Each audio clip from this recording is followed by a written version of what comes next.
हर दिन सूरज को देखते हैं, सुबह निकलता है, शाम को डूबता है। सदियों से ये सिलसिला चल रहा है, लेकिन क्या आपने कभी सोचा है कि एक दिन सूरज भी मर जाएगा, और जब मरेगा तो हमारी पृथ्वी का क्या होगा? ये सवाल शायद आपको डरावना लगे, लेकिन ये सच है, और इसी सच को समझने के लिए वैज्ञानिकों ने एक बहुत ही स्ट्रेंज खोज की है। दूर ब्रह्मांड में एक मरा हुआ सूरज अपने ही ग्रहों को खा रहा है, और ये घटना हमें बताती है कि हमारे सूरज का भविष्य कैसा होगा। ब्रह्मांड में कहीं दूर 145 प्रकाश वर्ष की दूरी पर हवाई की एक वेधशाला ने कुछ बहुत ही असाधारण देखा।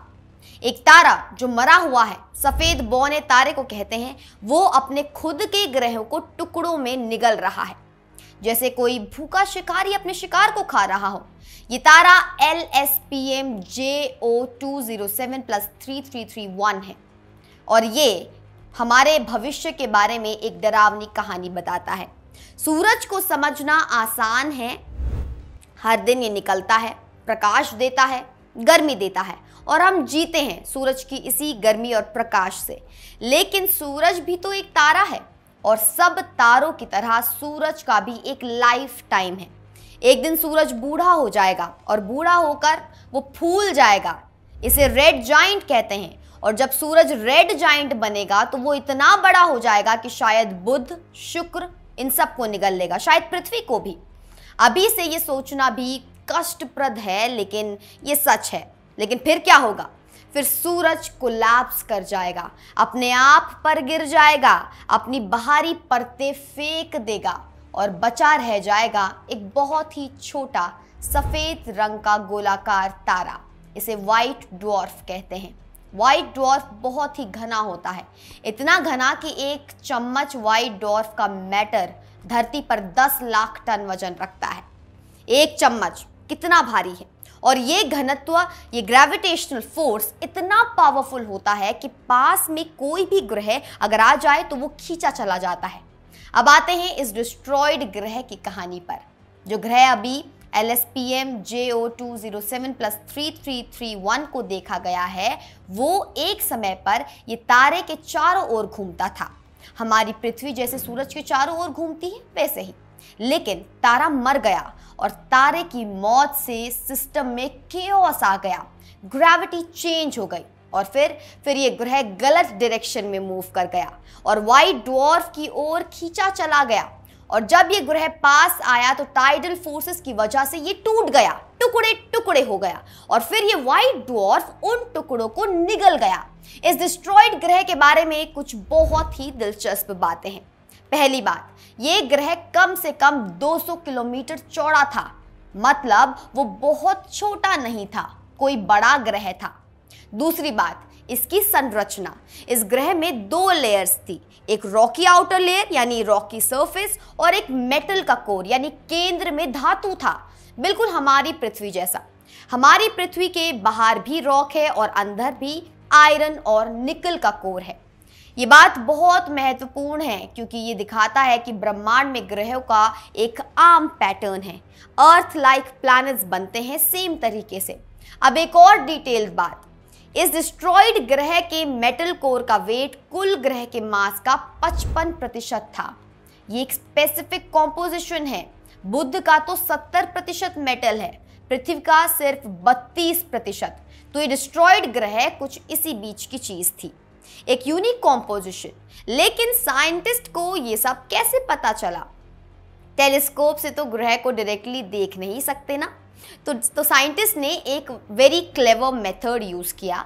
जब व्हाइट ड्वार्फ किसी ग्रह को निगलता है तो उस ग्रह के टुकड़े तारे के एटमॉस्फेयर में मिक्स हो जाते हैं, और फिर जब साइंटिस्ट ने स्पेक्ट्रोस्कोपी किया, मतलब तारे की लाइट को अलग अलग कलर्स में डिवाइड किया, तो हर एलिमेंट का एक यूनिक सिग्नेचर मिला।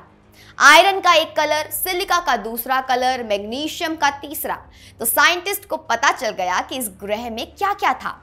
अब समझिए ये खोज हमारे लिए क्यों महत्वपूर्ण है, क्योंकि हमारा सूरज भी एक दिन यही फेट झेलेगा, यही किस्मत होने वाली है हमारे सूरज की।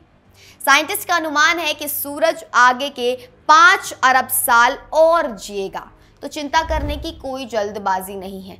लेकिन फिर सूरज रेड जाइंट बन जाएगा और फिर व्हाइट ड्वार्फ, और फिर ये सिलसिला शुरू हो जाएगा। धीरे धीरे ग्रह के ऑर्बिट्स बदलेंगी और फिर हमारी पृथ्वी भी, बुध भी, शुक्र भी सब इसी व्हाइट ड्वार्फ सूरज द्वारा निगल लिए जाएंगे।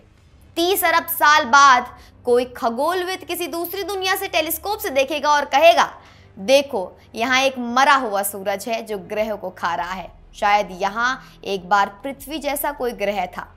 लेकिन एक और बहुत ही दिलचस्प सवाल है, अगर ये ग्रह 30 अरब साल पहले डिस्ट्रॉय हुआ तो इतने लंबे समय के बाद क्या हो रहा है?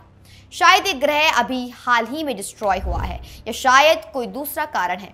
वैज्ञानिकों को लगता है कि शायद कोई बड़ा ग्रह जैसे बृहस्पति इस छोटे ग्रह को अपनी ग्रेविटी से पुल किया और ये छोटा ग्रह व्हाइट ड्वार्फ की ओर गिर पड़ा।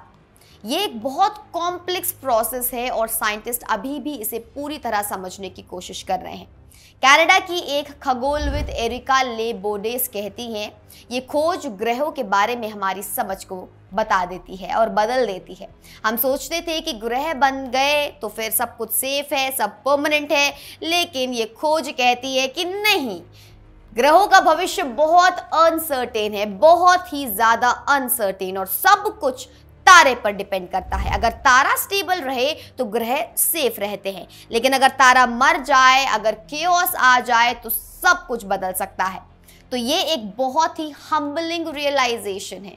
हम सोचते हैं कि हम यहाँ फॉरएवर रहेंगे, पृथ्वी फॉरएवर रहेगी, लेकिन कॉस्मिक स्केल पर हम सिर्फ एक क्षण हैं, एक छोटी सी लाइट, और सूरज भी एक दिन मर जाएगा और हमारी पृथ्वी भी कहीं खो जाएगी।